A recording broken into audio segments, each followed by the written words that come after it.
Сънят ме напусна като ято под плашени риби. Полуспящ се потопих в чаша кафе и с първата глътка се почувствах превреден, а цигарата ми донесе необходимото настроение. Винаги влизам в рисуването с много енергия.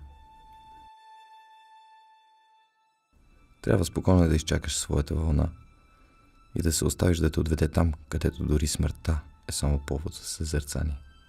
Картината има стойност в момента на своето създаване. После е само пощенска картичка от далечно плаване.